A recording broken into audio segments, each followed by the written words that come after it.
All right, welcome back to the channel. What came through in this morning's writing was really about a deeper understanding of the power of presence and really how it's not so much about being just here and not thinking about past or future, but to really expand out of our thinking mind so we aren't attaching meaning to everything that is going on around us.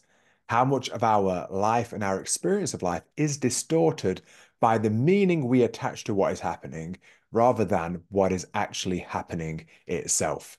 So, if this is your first time here, my name is Sabri. I am the host of the Lost and Found podcast, and I'm also an inner transformation coach. And most mornings, I do some writing where I feel like what I write comes through me rather than by me. And these are personal writings to me, but it really helps navigate and guide my experience of life. And I decided to start sharing these in case they offer value to anybody else. With that being said, let's get into what came through in this morning's writing.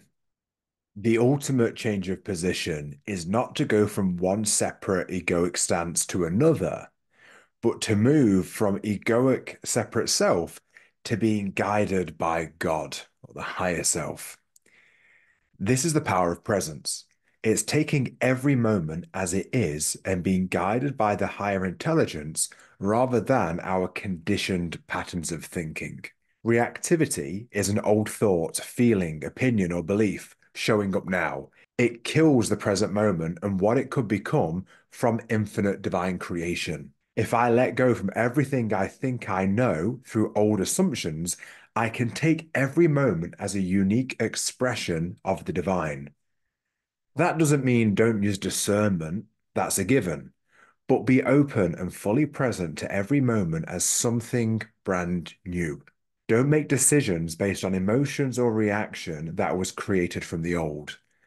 Tune into the higher God self and seek counsel, guidance, and wisdom of the infinite intelligence that resides within. Through presence, this can be consciously chosen, and through repetition, we can change our positionality from lower ego self to higher God self. Be the child of God, hold God's hand, and be guided through the day, through every decision. So, as this was coming through, it really gave me a different take on presence. And, I studied with Eckhart Tolle to be a teacher of presence and feel like I already have a really good grasp. And it wasn't actually that he hasn't explained it this way before, but something in there clicked for me that allowed me to view presence in a different way. It's not just being here and seeing what's around you and not thinking about the past or thinking about the future. It's actually opening ourselves up to be empty of all the assumptions and all the conditioned patterns of thinking that we usually operate on, which ultimately create a lens that distorts our vision of reality. If you imagine these blue light blocking glasses, this lens here is over everything that you see.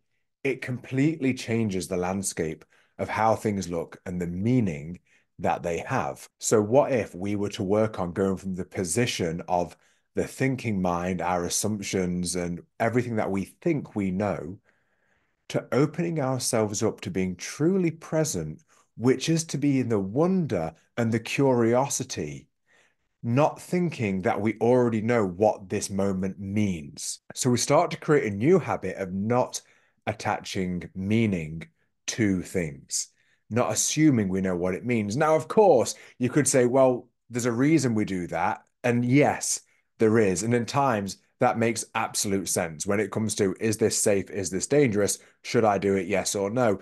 In certain decision making, using discernment from what we understand of the past is absolutely relevant. And discernment is still something that we do because we have to be able to discern the voice that's coming through. Is that really that higher self, or is it some of that lower egoic self? But what if we started to work on taking the position of letting go of our assumptions, letting go of the meaning we attach, and being guided by our higher self? Now, if you've never experienced this, there's states that we can enter into where we settle the body. Now, if you're familiar with the practice of this, it can happen almost like that. So just in those two breaths, I already feel significantly more settled. We can then ask the question. And in the asking of the question, we open ourselves up to receive the wisdom and guidance. So I have to open myself to receive, but I also have to put to one side my thinking minds.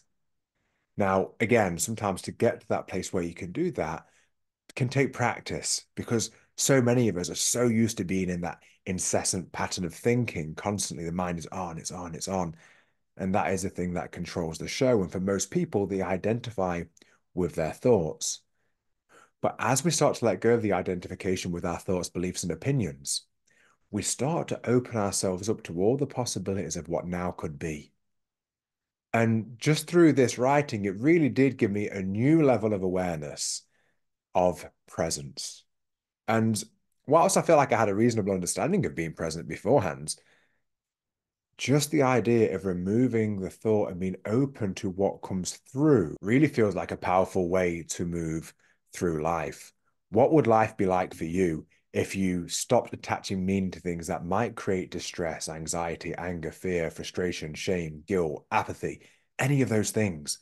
Because any of those feelings that you're experiencing is very rarely because of what's happening and almost always because of the meaning that we prescribe to what is happening. The last sentence that came through, be the child of God, hold God's hand and be guided through life effectively, felt really interesting. If you think about children, I have my daughter, she's 7, really busy place. I'm holding her hands and I'm guiding her through that busyness. And she's not having to think, she's not having to look to make the discernment, is it here, is it there? There's a sense of ease in her energy because she's in the trust of me that I'm going to guide her where we need to go in that busy place. Well, what if we could do the same thing? And is this what Jesus meant when he said to enter the kingdom of heaven, you have to be like little children? What would happen if we stopped being the ones that were constantly trying to make every decision thinking that we know what everything means? What if we could hold on to something greater than ourselves and be guided through our decision making from this wider container? It feels like it could be an incredibly powerful practice and a thing to move towards. And of course, rarely does it happen like that. It is a practice of being conscious and maybe even having it written down to read on a regular basis as a daily reminder to be in that space, to be in that open wonder, that curiosity, to start to lessen the amount of times we attach meaning to what something is, and to be willing to change our position. Because through changing our position, that is when miraculous transformations take place in our lives. So I hope you got value from this. If you did, please hit the like button. And if you haven't yet subscribed to the channel, please do that. And lastly, if you think someone else would like this video, please share it with them. All right, thank you so much for being here. If you liked this video, then there's a good chance you might like one of these two, although there's actually nothing here. That's my lights and there's some little ornaments, but YouTube will be putting up some videos for you to watch. All right, much love. See you next time.